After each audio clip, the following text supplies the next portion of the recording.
Kisah kali ini akan berfokus pada seorang ayah bernama Sean yang sedang melakukan pencarian terhadap putrinya yang hilang selama 3 hari.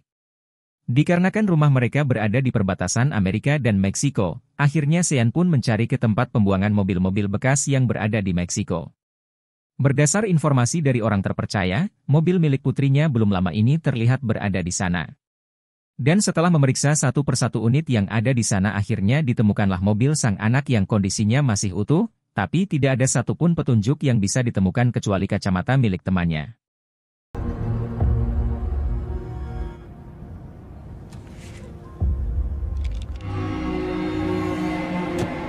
Sean pun langsung pergi ke kantor polisi Meksiko untuk melaporkan penemuan petunjuk tentang putrinya yang hilang, namun ketika kembali ke TKP, mobil milik putrinya sudah hilang entah kemana.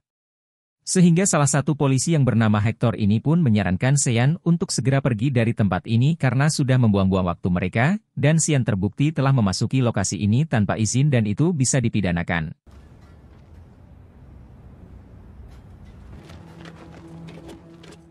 Sean pun langsung beranjak pulang ke rumah yang berada di sebuah peternakan di wilayah Texas dekat perbatasan Amerika dan Meksiko.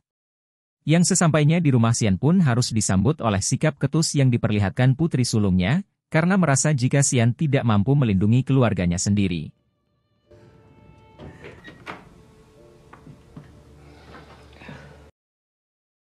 Sikap yang ditunjukkan putrinya seperti itu tentu saja akan sangat menyakiti hati orang tua, karena Sean sendiri tak menginginkan hal seperti ini terjadi. Karena yang namanya musibah tidak ada yang tahu dan kapan bisa terjadi. You promised to keep us safe. Melihat suaminya yang sedang pusing, istri Sean pun mencoba menenangkannya. Namun Sean yang masih belum bisa tenang pun nampak sangat gelisah dan khawatir dengan keadaan putrinya sekarang. Dan Sean mengungkapkan kecuriganya tentang kedua polisi yang ditemuinya tadi, yang sepertinya ikut terlibat dalam menghilangnya putri mereka. Sehingga Sean memutuskan untuk pergi ke kantor konsulat untuk melaporkan masalah ini. The police. What did the police say, Sean? They're in on it.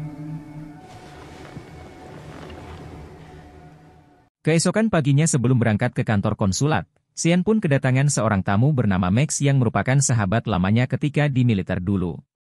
Yang pada akhirnya terungkaplah bahwa ternyata Sean adalah seorang mantan kolonel pasukan khusus yang tergabung dalam tim pembersih. Timnya pun selalu melakukan berbagai misi ekstrim seperti eksekusi, pembantaian, penghancuran, perusakan, pembakaran, dan lain-lain.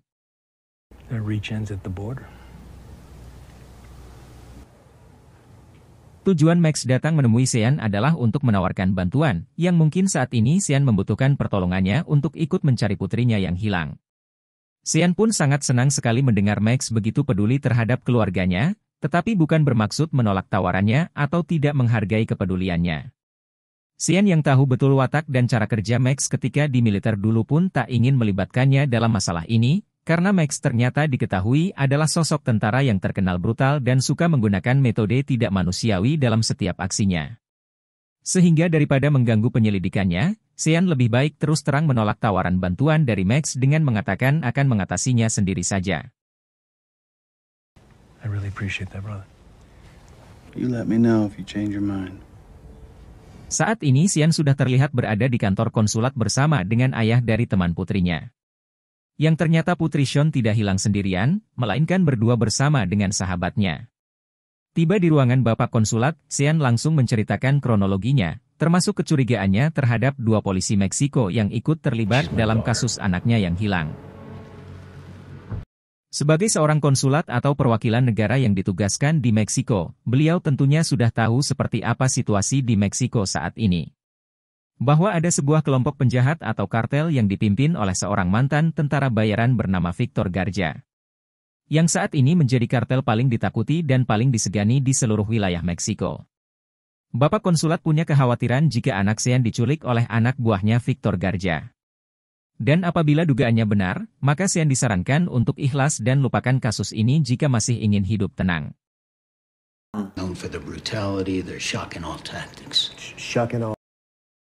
Melihat bapak konsulat nampak gelisah membuat Sean menjadi penasaran, memangnya seberapa berbahayanyakah sosok Victor Garza ini sampai-sampai membuat beliau ketakutan. Bapak konsulat langsung membeberkan beberapa kejahatan yang diduga dilakukan oleh Victor Garza seperti menghabisi nyawa seorang kepala polisi yang jujur, menculik dan membunuh warga Meksiko hingga 400 warga Meksiko menghilang setiap tahunnya, serta kejahatan-kejahatan lainnya. Yang itu semua sangat mungkin sekali dilakukan oleh Victor Garza yang memiliki pasukan yang sebagian besar adalah para mantan tentara bayaran. Make the mistake of underestimating what I'm saying here. Thanks for your help. Kasus ini pun langsung menjadi berita yang viral di media, tentang seorang putri mantan kolonel yang hilang di perbatasan. Sian dan istrinya pun mendapat kesempatan untuk diliput oleh media.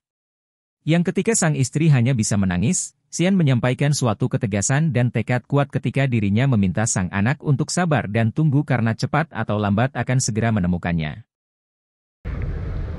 I'll find you. Berita yang sedang viral ini pun langsung dilihat oleh bos kartel yaitu Victor Garza yang kebetulan sedang menonton TV, dan baru menyadari jika salah satu gadis yang diberikan kepadanya adalah anak dari seorang mantan kolonel Amerika Serikat. Yang tentu saja akan mengganggu hubungan bisnisnya dengan beberapa kolega yang ada di Amerika, apabila Sian membawa kasus ini ke tingkat yang lebih serius. Sehingga Victor pun langsung menangkap 2 oknum polisi yang menculik anak Sian untuk dimintai pertanggungjawabannya. ¿Saben por qué están aquí? Dan ternyata kedua oknum polisi yang menculik anak Sian ternyata adalah Hector dan Sandoval. Kemudian Victor Garza pun langsung memarahi mereka berdua karena memberikan gadis yang salah dan berpotensi bisa menimbulkan masalah yang serius. Sehingga tanpa banyak bicara, teman Hector yang bernama Sandoval pun langsung ditembak mati saat itu juga. Hector pun dibiarkan hidup dengan satu syarat untuk membantu pasukannya membawakan kepala Sian ke hadapannya. Victor Garza yang kesal pun menyuruh sang adik yang bernama Carlos untuk mengerahkan beberapa pasukan tentara bayarannya, pergi ke Texas untuk habisi seluruh keluarga Sian. Gracias, señor, gracias. Gracias, señor, gracias. Setelah Hector dibawa pergi, Victor Garza pun langsung memerintahkan Carlos adik kandung kesayangannya untuk membantai Sian dan keluarganya dengan cara yang brutal. Carlos harus menunjukkan bahwa kelompok mereka bukanlah kartel amatir, dan biarkan mayat mereka diliput oleh media. Carlos pun disuruh menebar teror, rasa takut, dan kengerian. Sehingga pemerintah, polisi, warga sipil, bahkan penjahat sekalipun akan semakin hormat dan segan saat mendengar nama Victor Garza.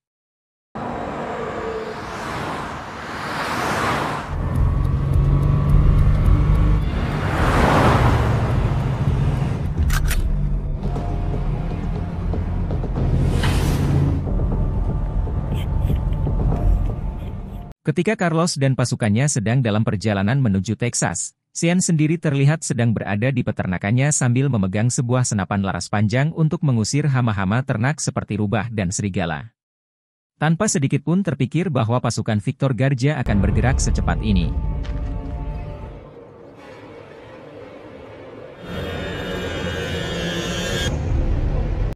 Alangkah terkejutnya Sian saat melihat rombongan mobil menuju ke arah rumahnya, sehingga ia pun dengan cepat masuk ke dalam rumah dan menyuruh istri dan anaknya bersembunyi di lantai atas.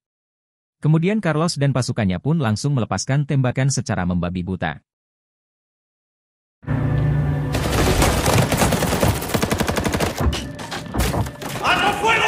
Aksi baku tembak itu pun sampai terdengar jauh oleh tetangga Sian, dan langsung melaporkannya kepada seorang bapak syerif yang sedang akan makan siang. Sehingga ketika mendengar warganya dalam bahaya, ia pun rela menundanya demi untuk secepatnya pergi ke sana. Sian yang saat ini kalah jumlah dibandingkan dengan Carlos dan pasukan bertopengnya pun akhirnya merencanakan strategi. Yang ketika mereka berhasil menobrak pintu depan Sian pun langsung beraksi.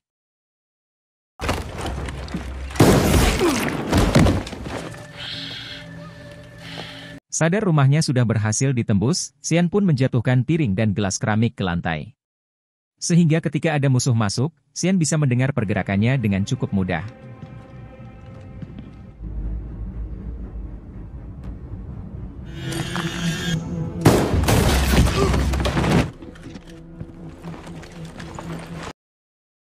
Carlos nampaknya salah strategi, dengan ketika dia memerintahkan anggotanya untuk menyebar. Atau dia tidak tahu yang dihadapinya adalah seorang mantan kolonel dari tim pembersih yang lebih paham taktik menghadapi musuh yang jumlahnya banyak. Sehingga hal itu justru malah mempermudah Sean untuk menghabisi mereka satu persatu di ruangan yang berbeda.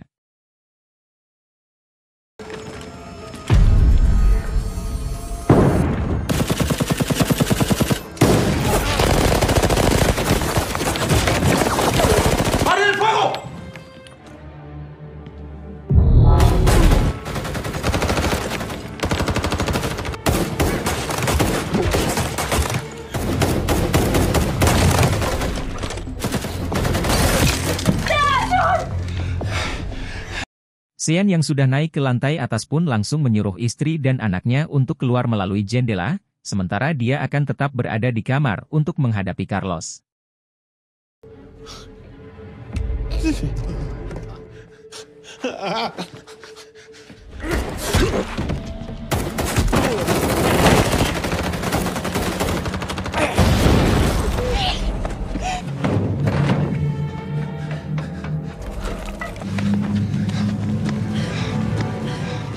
Tepat saat Sean berhasil membawa keluarganya, datanglah Bapak Sherif untuk memeriksa informasi yang diterimanya. Dan alangkah terkejutnya beliau saat melihat satu jasad tanpa kepala di dalam mobil.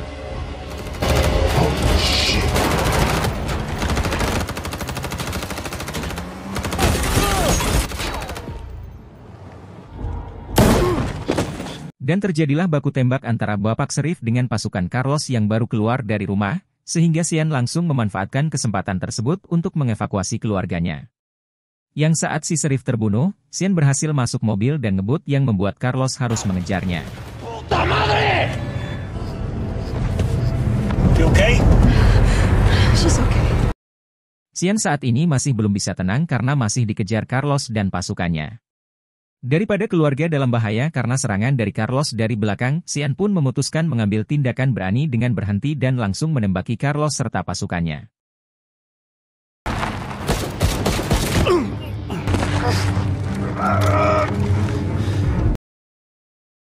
Semua tentara bayaran yang dibawanya kini yang tersisa hanyalah Carlos seorang, dan jika tahu akan seperti ini Carlos benar-benar akan membawa lebih banyak pasukan.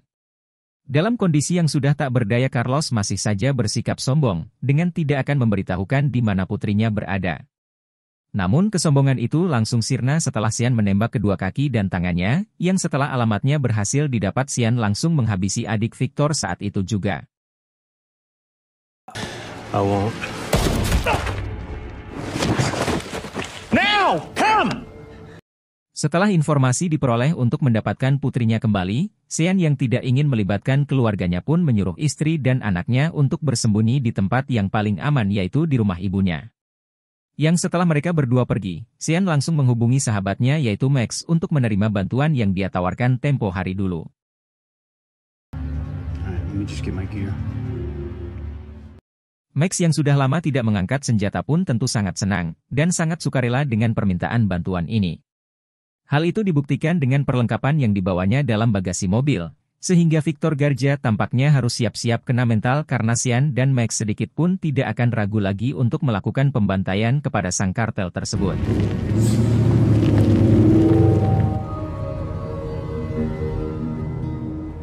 Victor sendiri terlihat gelisah setelah mendapat kabar tentang adik kesayangannya yang tidak bisa dihubungi, sehingga sosok yang katanya kejam dan mengerikan ternyata tidak sebuas apa yang dikatakan oleh orang-orang. Yang tepat di saat bersamaan Sean dan Max sudah tiba di kediaman Victor.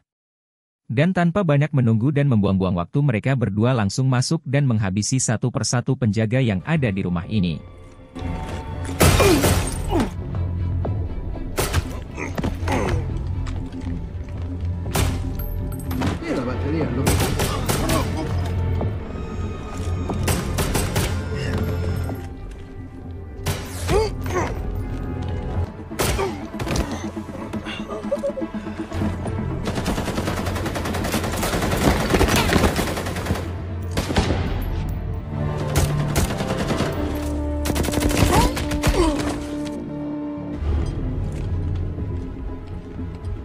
Don't move. Drop it.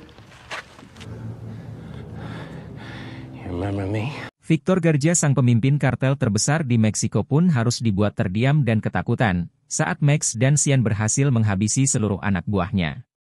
Victor Garza yang di awal sangat meyakinkan untuk menjadi yang terkuat pun kini tampak seperti rujak, ketika Sean menghajar wajahnya dengan sangat brutal.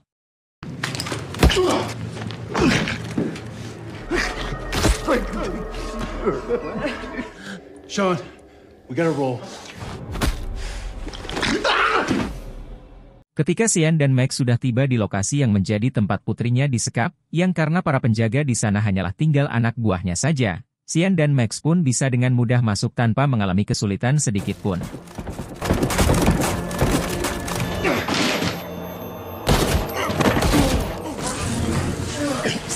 You die.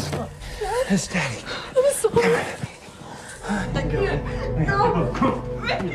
Setelah putrinya dan sahabat dari putrinya berhasil ditemukan, Sean yang misinya sudah berhasil terselesaikan menyerahkan sisanya kepada Max. Seperti yang telah dijelaskan sebelumnya, Max adalah sosok brutal yang suka sekali memakai metode penyiksaan sangat kejam bahkan ekstrim, sehingga Victor nampaknya harus lebih cepat bertobat sebelum Max menghabisinya dengan cara yang sangat menyakitkan. I hope you're right. Keesokan paginya Max terlihat membawa kepala Victor untuk diletakkan di atas altar yang ada di pinggir jalan. Sementara itu, Sean akhirnya bisa bernapas lega setelah keluarganya berhasil berkumpul kembali seperti dulu karena sudah tidak ada yang mengganggu keluarga mereka lagi.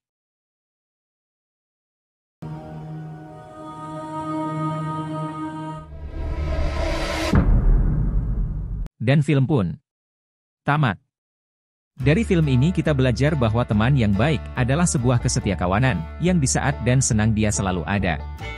Seperti Max di film ini yang datang ketika Sean sedang terlibat masalah. Jangan lupa subscribe, like, dan komen, untuk bahas film apa lagi ke depannya. Terima kasih sudah mampir, tak lupa mengucapkan untuk jangan lupa jaga kesehatan, jagalah hati dan pikiranmu, agar selalu sehat. Dan jagalah pacarmu, siapa tahu temanmu adalah sainganmu. Sedikit pantun untuk para pemirsa yang budiman. Jalan-jalan ke pasar malam, pulangnya beli camilan. Kalau nonton alur cerita film, paling enak sambil rebahan. Sekian dan terima kasih. Ci vediamo. Yang artinya, sampai jumpa.